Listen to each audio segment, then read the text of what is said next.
predict the champion of the league. Last year's was kind of an anomaly.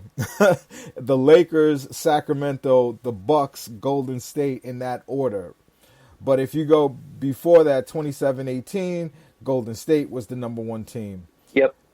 2016, Golden State was the number one team. So on and on.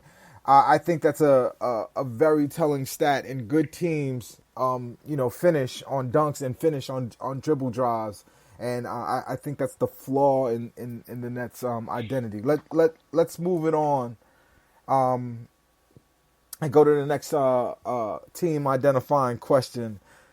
What player on the team makes the Nets go? Who's the straw that stirs the proverbial drink? Jacques, you go ahead and answer that. Yeah, it's going to be a biased question. Anyone listening to this who even follows me on Twitter will probably know that I'm going to say this guy, and it's Joe Harris. It's Joey Buckets. Whenever he gives the team a tangible energy, he's the team's identity in terms of what we've spoken about. He makes the engine go. He hits those three balls. He makes the fundamental sound plays. He plays, hard, gritty defense, even though he lacks the athletic tools that a lot of our guys on the roster actually do have. So for me, it's Joe Harris. I mean, the easy answer is to pick one of the stars, and I think Joe or one of the other players said the other night that we're going as far as Spencer will take us, and Spencer has been outstanding. But I think Joe Harris is as important, and it might seem maybe hyperbolic to say so, but he just does so many things right, and he does few things poorly. He knows his limitations as a player. For me, he's getting into the realm, and it's very early days of like a JJ Redick and a Kyle Korver, because he's taking some better shots now in terms of better shots by worse shots. He's actually putting them up a little bit more because he knows how good he is.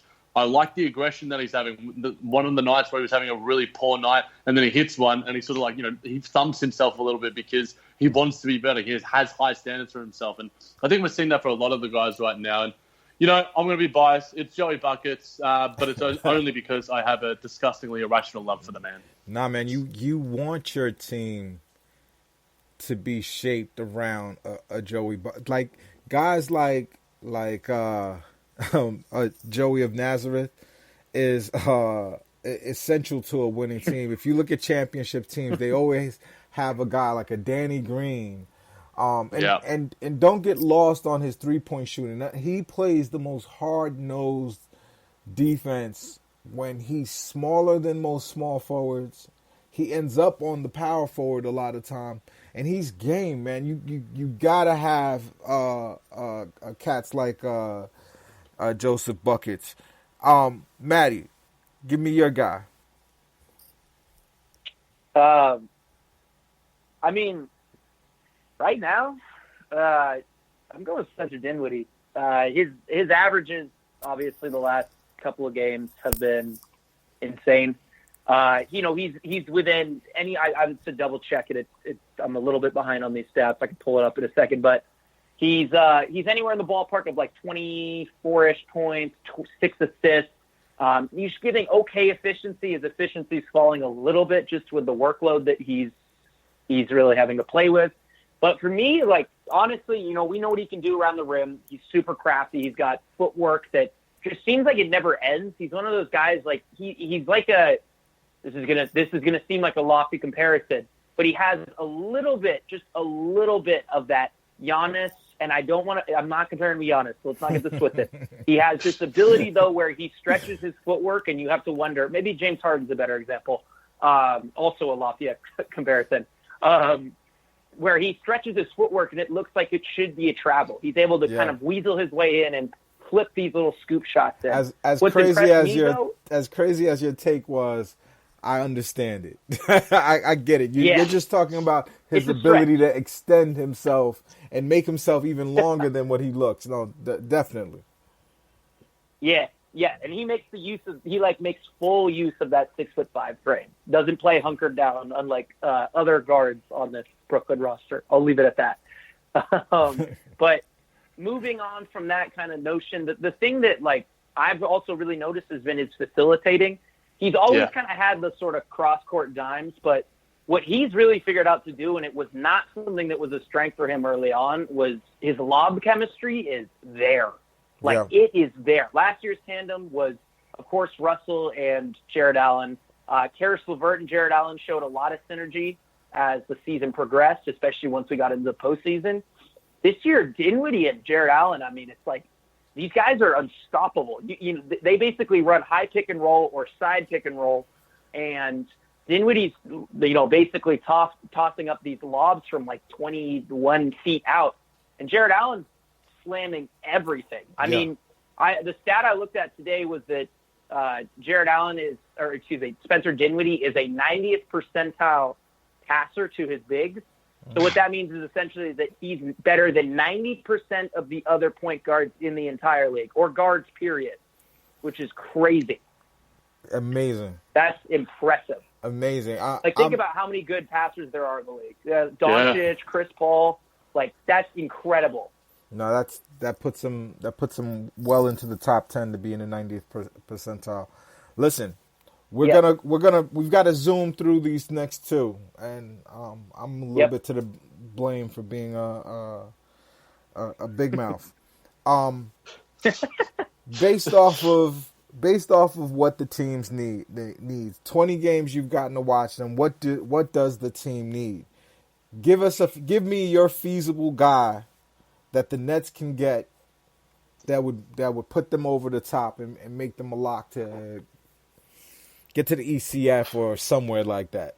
Matt, you start. All right, so this is a tricky question. I don't think I'm with you on the big-bodied forward. Mm-hmm. I don't know if Wilson Chandler is that guy. I'm willing to give it a look, but I do think it's something that, if that doesn't work out, will need to be an adjustment. But they do need to figure out a third-string point guard. They have to figure that out. I don't know what that entails, who that entails. I mean, it's going to involve a trade. So maybe that's something that they do a little bit closer to the trade deadline when, say, a Rodion Kurucs gets through. I hope, for his case, ideally gets through his allegations and everything that's going on with his situation. Mm-hmm. But maybe they take somebody like him and flip him for a Brandon Knight, a Yogi Ferrell. Just someone that's a veteran, that's cheap, that's not going to hit the books like crazy, but just knows what they're doing. Because, I mean, say what you want about Theo Pinson. The experience, he's been really good defensively. That's the one thing I'll give him. He gives you real value on defense. But where this team is trying to go in the next 2 to 3 years, you cannot have a guy that is turning over the ball like 30% of the time of their possessions and shooting, mid-range shots that go off back rim, that is shooting. I think he was shooting 25% off drives right now. So you can't really have that. That's the position I would upgrade. Jac, same question. Yeah, I'm going to go a different route because I was thinking, I'm like, well, Shabazz Napier would be pretty handy right now. But I think at our best, we will have 3 elite ball handlers when Karras and Curry are back. And, that's going to be a fluke, hopefully, for the rest of their tenure with the Brooklyn Nets. So I'll go down the Wilson Chandler sort of power forward route. And I think in the buyout market, a guy and I'm stealing this from my guy, Nick Fake, host of the Brooklyn Buzz, Marvin Williams, I think, would be a really nice fit. Yeah, I think, Charlotte don't necessarily, have, I think a lot of those teams, Charlotte, Atlanta, you look at those sort of teams and maybe even in New York with their billion power forwards that they've got, they might want to offload. And I think Marvin Williams fits perfectly because he just knows how to hit that 3 ball. He's a veteran presence. And I think we saw, the Dante Cunningham route last year. I thought he added value. I wouldn't have hated it if he came back. And, Damari Carroll still isn't getting bloody minutes in San Antonio. And I think his contract is a little bit harder to work out, which is why, Marvin Williams seems to make a lot of sense. Maybe, Memphis don't value a Jay Crowder out there because, they just don't see the value with him. Kenny would love Jay Crowder. He would love Jay Crowder. Oh, man, it would literally be a ready-made replacement for Damari Carroll, if not a little bit better. He hit that dagger over us early in the season too. And I've always been on the Juancho Hernan Gomez bandwagon out in Denver. I like him too. Denver have a ridiculous amount of forwards with Torrey Craig, Michael Porter Jr., and half of them aren't getting minutes, and Juancho's sort of been relegated as well too. But Oh, I think him as well. And, there's been a history with Denver and Brooklyn making some moves. We saw it with Darrell Arthur and Kenneth Freud last year. So though any of those sort of guys I would be happy to add. But I think right now, just speaking generally about the team, I think a lot of other people are in the same sort of route. We don't need to be doing anything rash at this stage. Yes, if you can get some nice guys at the trade deadline on the cheap and, maybe you're swapping contracts, the Nets don't necessarily have that a heap of flexibility in that sort of stretch. But, you add depth to the roster because right now playing like Matt was saying, player Pinson a heap of minutes, even playing Musa a heap of minutes. And, I think it's detrimental to your team at this point of the season. And yeah, I mean, I'm a fan, but the dude just jacks him up. And if that was D'Angelo Russell last season, he would have been yanked almost immediately. He has that much more of a leash. Yeah, it's weird to me why he gets so much more of a leash. I agree. I need you in 1 minute after 20 games. In 1 minute, tell me what the Nets are. Adequately placed. Damn, you took one. Wow. No, did you literally have those? Matt, because we're running out of time. In 1 minute, what are the Nets? Man, they're injured as hell, and they're 10-10. That's what happens when your two potentially highest scorers are on the IR, or three really. So, hey, they're 500. They're lucky to be 500. My brothers, this was a pleasure. Thank you very much for coming on. Yeah, thank you. I hope New York City knows what the Nets are. We got a chance to talk to Matt Brooks. Check him out on NetsDaily, and Jac Manuell. These guys are amazing. The Brooklyn Buzz is one of my favorite podcasts. I listen to it on the daily. And these guys are amazing. So thank you for coming on and chopping it up with me and talking an in-depth look at the Nets, fellas. And we'll see you guys. We will see you guys on Twitter and all the socials.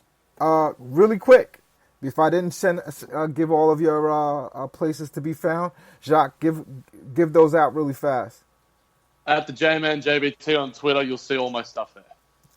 Dope. Same thing, Matt. Yeah, I'm unfortunately one of those arrogant guys on Twitter with NBA in his handle. But yes, you can find me at Matt Brooks NBA. I made the handle about 3 years ago, and I'm kind of stuck with it. So. Yeah, there's nothing wrong with a little flossy floss. Throw it on there. I like it, fellas. It's been a pleasure. Thank you so much. Let's do this again. Yes, sir. I'm down. All right, fellas, and we out. Peace. Peace.